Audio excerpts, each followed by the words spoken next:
नमस्कार, मैं अमनदीप पिलानिया और आप देख रहे हैं पंजाब केसरी टीवी। हरियाणा में विधानसभा चुनाव आ चुके हैं। 5 अक्टूबर को हरियाणा में वोटिंग होनी है। उसको लेकर सभी पार्टियां दमखम दिखा रही हैं। लंबे समय से इंतजार था कि सभी पार्टियां अपने उम्मीदवार को मैदान में उतारे। भाजपा ने 67 सीटों पर अपने उम्मीदवार की घोषणा कर दी है। जींद से तीसरी बार भाजपा के विधायक कृष्ण मिड्डा को टिकट देने का काम किया। अभी फिलहाल हम जुलानी गांव में मौजूद हैं और जुलानी गांव में प्रदीप गिल अपने कार्यकर्ताओं और अपने साथियों के साथ हर घर में जा रहे हैं और डोर टू डोर कर रहे हैं। प्रदीप जी, घर घर जा रहे हैं आप, अभी तक टिकटों की घोषणा नहीं हो रही, इतना दमखम।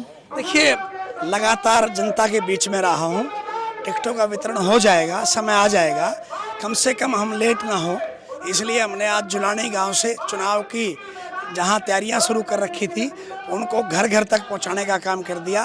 और हमारा हर साथी इसके अंदर लगा हुआ है ताकि हर व्यक्ति को हम अपनी बात समझा सके, बता सके। भाजपा की लंबे समय से इंतजार कर रहे थे भाजपा टिकटों की घोषणा करे। ये तो बहुत जींद से लगातार विधायक रहे हैं। कृष्ण मिड्डा तीसरी बार टिकट दी गई। तो चाहते थे कि उनको टिकट मिले, क्योंकि जींद की जनता जिस प्रकार से दुखी और परेशान है, लगातार चुनने के बाद जब लोग उनके पास काम के लिए जाते हैं तो ये पूछते हैं कौन सी कॉलोनी से, अच्छा ये कॉलोनी भी जींद में है क्या, या इस तरह की बातें आती हैं जहाँ पानी की समस्याएं, बिजली की समस्याएं, जहाँ गरीब आदमी के टूटे हुए मकान। लोको कॉलोनी के अंदर मैं गया, लोको कॉलोनी के अंदर जहाँ प्रधानमंत्री आवास योजना की ये बात करते हैं, छतें आपने खुद देखी थी किस प्रकार की छतें वहाँ पर हैं। वहाँ पर रात को बच्चा सोता है तो माँ डरती है कि कहीं ये गिर ना जाए, क्योंकि बारिश का मौसम है। तो आज विधायक को तो हम बढ़िया हो गया, बल्कि अगर उनकी टिकट कट जाती तो फिर उस और किसी को चुनौती देनी पड़ती है। तो फ़ायदा हमारा हुआ है कि विधायक को टिकट मिली है, जिसने सिर्फ 5 साल अपने और अपने चहेतों का घर भरने का काम किया है और कोई काम जींद में नहीं किया। जहाँ गोद लिए हुए गांव की बात करता हूँ मैं, चाहे वो बरसोड़ा है, चाहे अन्य गांव उन्होंने गोद ले रखे हैं। आज वहाँ पर गोडे गोडे खाचा है, वहाँ पर पीने का पानी नहीं है, पशुओं के लिए पीने का पानी नहीं है, बहुत बुरी हालत है। तो लोग आपको देख ही रहे हो। कांग्रेस की टिकट कब आएगी? इतनी देरी कांग्रेस की टिकट आ जाएगी, कोई बात नहीं। अगर कोई समय लग रहा है तो पार्टी हाईकमान कोई मंथन कर रही होगी उस पे मैं कोई व्यंग्य या कोई कटाक्ष नहीं करना चाहता। सुशील गुप्ता जींद से आ सकते हैं? बहुत बढ़िया है, आए तो हम स्वागत करते हैं, लेकिन अभी ये कहना उचित नहीं होगा, क्योंकि ये कहना बहुत जल्दबाजी रहेगा कि किसको टिकट मिलेगी। हम लोगों ने भी पार्टी में काम किया है, सिस्टम किया है, तो वहाँ सारी चीज़ों पर मंथन हो रहा है। आपने इतनी कमियां बताए हैं, गाँव दर गाँव जा रहे हैं, लोगों से मिल रहे हैं। जब हमने विधायक से कल बात किया तो आप तीसरी बार उम्मीदवार के तौर पर आए हैं, तो विधायक कहते हैं विकास के नाम पर वोट मांगेंगे। कौन कहता है? कौन अपनी कमियां बताता है?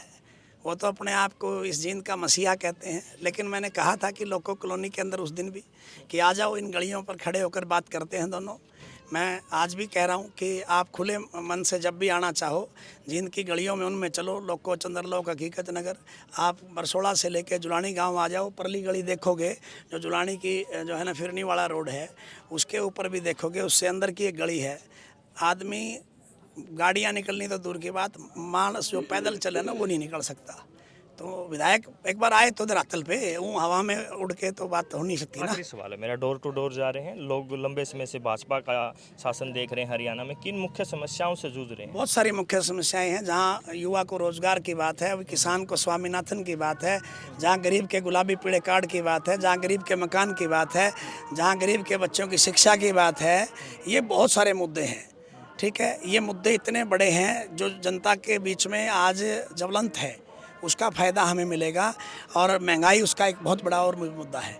बहुत सर, ये प्रदीप गिल थे और जुलानी गांव में ये लगभग हर गांव में जा रहे हैं और डोर टू डोर के माध्यम से अपनी पार्टियों की जो नीतियां हैं लोगों तक पहुंचा रहे हैं और लगातार धरातल पर अपनी मजबूती दिखा रहे हैं। हम बात कर सकते हैं, भाईचारा बैठक के बाद इन्होंने अपनी मजबूती दिखाई और जींद शहर में पदयात्रा निकाली, उसको लेकर भी इन्होंने जींद शहर में और पार्टी में मजबूती दिखाई। अब देखने वाली बात है कांग्रेस पार्टी प्रदीप गिल को टिकट देती है या नहीं, क्योंकि लंबे समय से चर्चाएँ हैं कि अब आम आदमी पार्टी के साथ गठबंधन हो सकता है और जींद से सुशील गुप्ता भी आ सकते हैं। भाजपा की तस्वीरें साफ हो चुकी हैं। भारतीय जनता पार्टी की तरफ से कृष्ण लाल मिड्डा जींद से दोबारा उम्मीदवार के तौर पर उतरे हैं और अन्य पार्टियों की भी अब नज़रें टिकी हुई हैं कि कांग्रेस किसको जींद से टिकट देती है या फिर आप उम्मीदवार यहाँ से चुनाव लड़ता है। जींद से पंजाब केसरी के लिए मैं अमनदीप पिलानिया। हमसे जुड़े रहने के लिए हमारे YouTube चैनल को सब्सक्राइब करें और नई वीडियो की नोटिफिकेशन के लिए बेल आइकॉन को दबाएं। अगर आप ये वीडियो Facebook पर देख रहे हैं तो लाइक जरूर करें और ज्यादा से ज्यादा शेयर करें। धन्यवाद।